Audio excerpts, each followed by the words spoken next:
Let's talk about the second-year wide receiver class next on Fantasy Football Today in 5. Welcome to FFT in 5. I'm Chris Towers. I'm here with Dan Schneier. Over the years in fantasy football, we've talked a lot about the third-year wide receiver breakouts, but it seems like over the last, let's say, decade or so, the timeline has shifted for wide receivers. The time it takes for them to get up to speed in the NFL doesn't seem to take as long as it used to. Maybe it's NFL offenses and college offenses are operating in a lot more similar ways than they used to. Whatever it is, it seems like we don't really have to wait for the third year for the breakouts. And, last year we had, I believe, 2 rookie wide receivers top 1,000 yards. It was Chris Olave and Garrett Wilson. They're the clear top options among the second-year wide receiver group. How do you have them ranked? Among the second-year wide receiver group, I would probably start with Garrett Wilson first. I think he's going to have a special season there with the Jets. I love the potential for him to kind of develop that rapport, not at the same level, but similar to what Rodgers and Devontae Adams developed, in the sense that when Rodgers trusts you, he throws the football to you often. And more importantly, like on the vertical plane, that's something we didn't see from Garrett Wilson a lot in year one because of the quarterback play. I think there could be a lot of big vertical plays and big passing plays. So he's my clear one. I love him in fantasy this year. Olave is my 2. I just think the quarterback plays slightly better for Olave versus Drake London. A lot of unrealized air yards last year that could come into play this year with Derek Carr, who was wildly and surprisingly more aggressive as a thrower last year than he was at any point in his career. And then it would be Drake London next for me.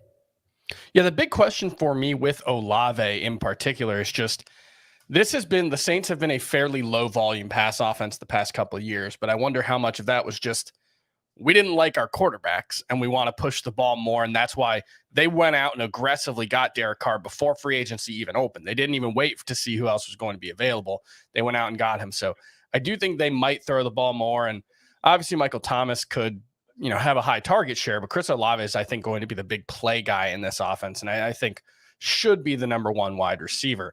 Let's move on to a breakout group. And I originally thought about it as a trio, but then I started thinking about it, and Jahan Dotson, I know Heath has him as a top 24 wide receiver. Sky Moore, I moved right up to the cusp of my top 30 in my most recent rankings update. So I'm going to throw 5 wide receivers at you for the second year. I want you to rank them and then tell me which 2 you prefer drafting the most. Drake London, Christian Watson, George Pickens, Jahan Dotson, and Sky Moore. Okay, so I am going to actually flip what I said before. I have Watson above London. I don't know why I said London, but earlier I would go Watson, I would go London, and then we had Sky Moore. Who else? George Pickens and Jahan Dotson. I'm going to go Jahan Dotson 3. I'm going to go Sky Moore 4 and George Pickens 5. I'm drafting the most out of that group of Watson and London. I like the range they're going in. I think Sky Moore is a little bit overvalued at this point, although I do like him. I felt like last year's situation showed that ball's just going to be spread around, and I just don't see the ceiling potentially there, though I think he could still beat his ADP. The one I'm lowest on by far is George Pickens, who I think still has a long way to go as a route runner, has a interesting skill set in the NFL. I just don't think it meshes at all with his quarterback skill set. That's the problem there. The only skill set on that roster that meshes with Pickett is Deontay Johnson. He can get open quick, and all I think Pickett can really do is get the ball out fast and layup type throws. So I'm down on Pickens this year. Yeah, that's one that, like, how much you want to put into training camp narratives could play into how you view George Pickens, because I was just reading Mark Caboli of The Athletic wrote about how George Pickens' route tree has been expanded this year. Last year was mostly goes and downfield stuff, but there's talk about him being used more in the middle of the field, and that could lead to more targets.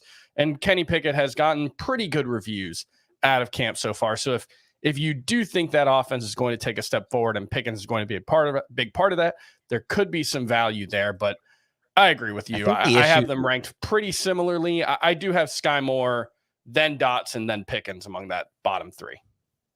I just wanted to say, Chris, I think the issue with that, and this is a larger point for fantasy analysis, when it comes to training camp versus the real stuff we see on tape in the games. And as anyone who listens to this knows that one of my things I like to do is watch the All-22 film. What happens in camp is not really predictive because they're going against their own team, and there's no pads most of the time, and there's no designs from a blitzing standpoint and from a post-snap safety rotation standpoint. And if you look at Matt Canada's offense from last year, the routes that George Pickens were running, and you talk about how it was a small route tree, wasn't running well out, that was similar for all the receivers across the board. It's a very stale offensive system with, in my opinion, one of the worst offensive minds in the NFL running it. And they just brought it back and ran it back. So it's just like, I'm going by the tape from 2022 over this whole idea that things are changing and training camp is the, the harbinger of that. No, I agree with that. I tend to be pretty skeptical of those kind of training camp leaps that people try to make. So I'm with you on that one. I do want to talk one more about some of the sleeper year 2 wide receivers. Who among the guys that we haven't talked about do you like best?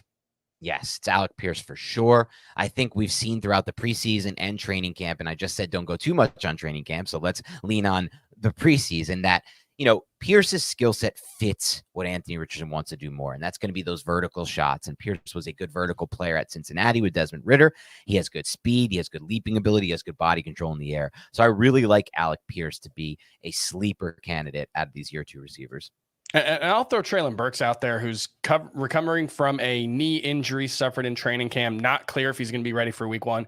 I think that's fine. I'll take the discount on him, because I do think that if you believe in the talent level, we've seen Ryan Tannehill be very, very efficient in this Tennessee offense.